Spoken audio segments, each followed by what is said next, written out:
At a late-night grocery store, an old bagger gets blamed as a man's card keeps declining and a line grows hostile. A tired line cook, late for his shift and low on cash, pays for the stranger's entire order and quietly misses his bus. The act challenges a few people in line to make small changes, while revealing the quiet burdens each person carries. Before we get started, tap like, share, and subscribe to join the journey. And tell me, where in the world are you watching? Drop your country below. I love seeing the global trail of these stories. The hum in Hillview Market made everything feel like a waiting room. Lights buzzed overhead. Carts squeaked past the magazine rack. The air smelled like lemons and the warm bread they never kept stocked this late. The bagger in the green vest worked his slow, careful rhythm. He was thin and grey and wore a black back brace under his polo. His hands were cracked from winter and soap.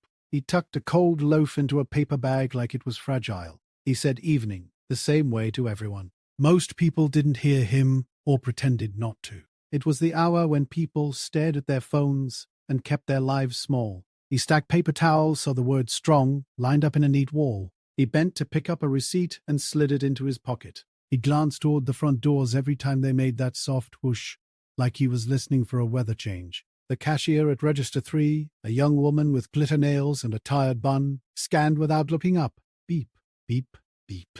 A kid in a red hoodie kicked his heel against a cart. A man in a wool coat set a small blue cake on the belt with a carton of eggs and some apples. A woman in a navy blazer scrolled her phone and sighed loud enough for everyone.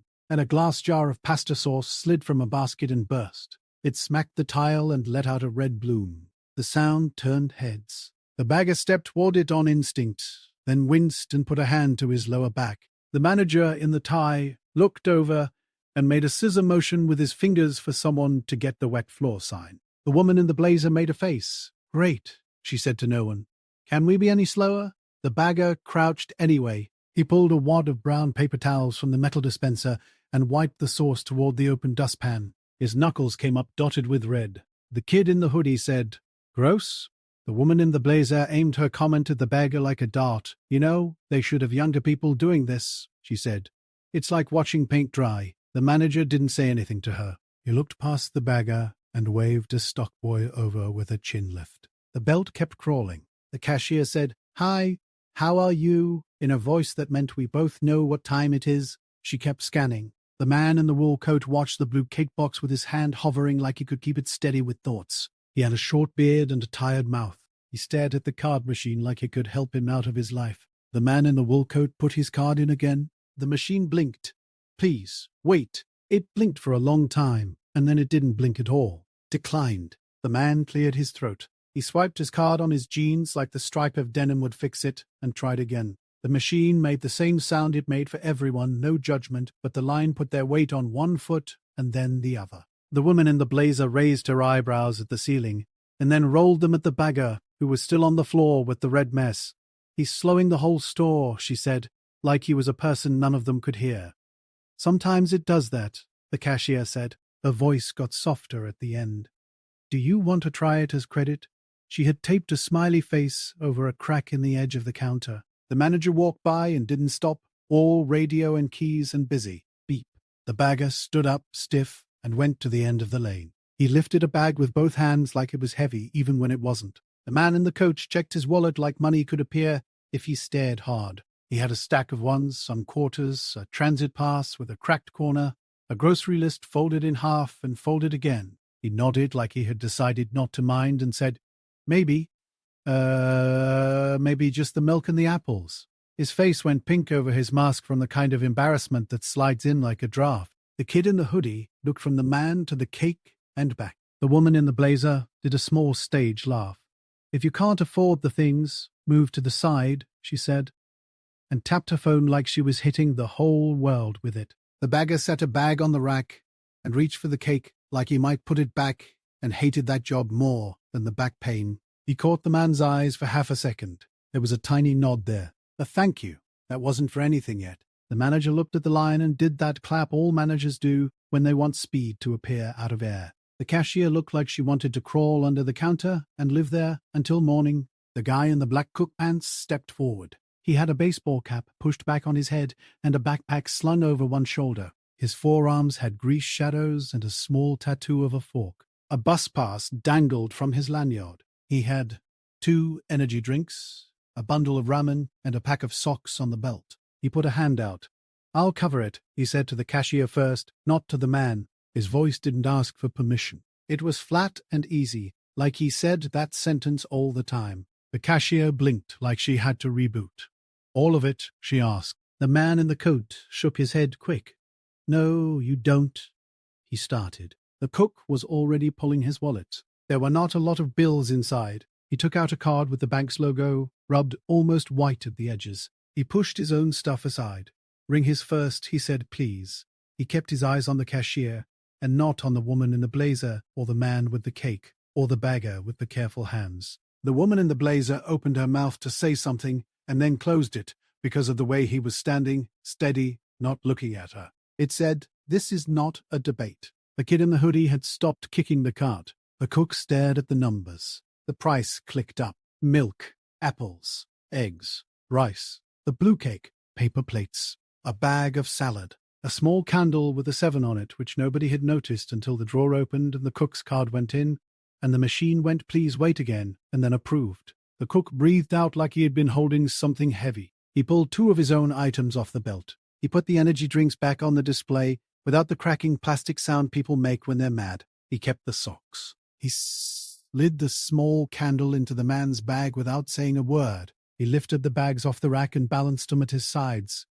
"Come on," he said, still not looking at the man because anything more felt like too much. He nodded at the bagger. The bagger lifted a corner of his mouth, which was probably the biggest smile he did at work. The cook moved down the lane. The manager hummed something into his radio and pretended he had been helpful. The cashier wiped her eye like there was a piece of lint there. The woman in the blazer shifted her tote to the other arm and started putting her own stuff on the belt extra gently. The air shifted. It was still cold near the doors, still lemon and bread and buzz, but the volume in the line went from a tight coil to something a person could stand in. The kid in the hoodie said to nobody, "That was nice."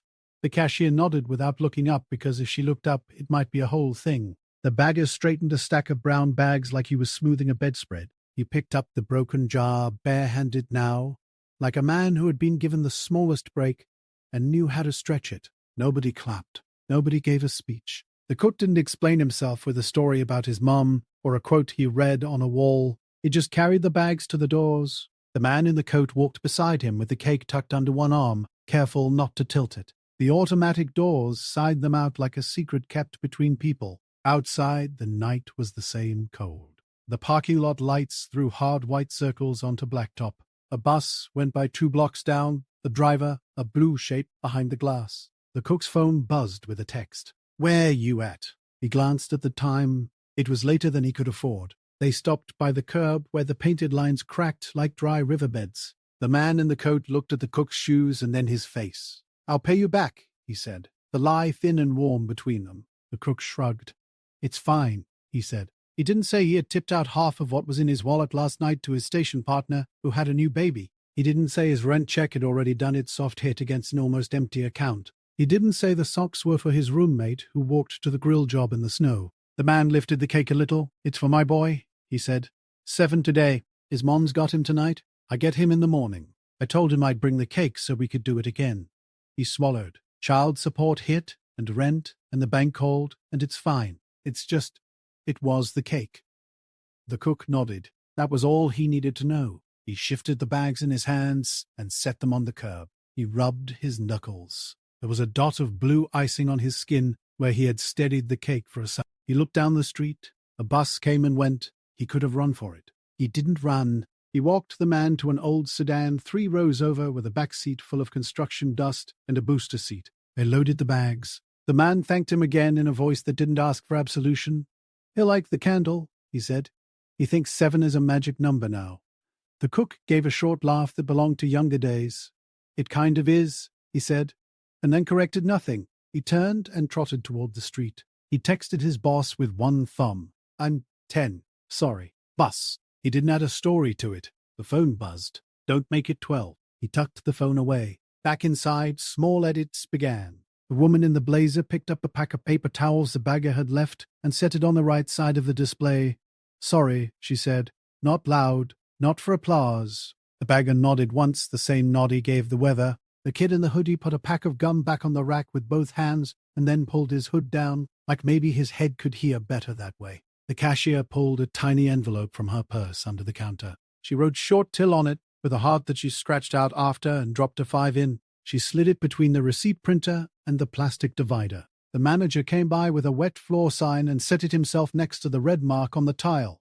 "Watch your step," he said to an older woman who had been counting change and didn't rush her. The bagger rang a bell under the counter to call someone to lane 2. His face looked cleaner somehow, though he had wiped nothing off. At the end of the lane, a man with a paint-splattered hat asked the cashier if the store still had the soup on sale. She said no, and then looked left and right and said, "I can make it work," like a person who had decided a thing inside and then let it out small. The little girl with hair beads said, "Can I carry the eggs?" And her mother said yes, and the bagger smiled with his eyes at that and put the eggs on top of everything else. Walking fast toward the bus stop, the cook checked his phone. He did the math in his head that cooks do without thinking. How many hours needed to make back $43 and some change? He figured the socks would have to wait. He thought about the man saying the number 7 like it was a door. He thought about the bagger, the way the old man had looked up and held that tiny smile, just for half a second, like the world had let go of his collar for once.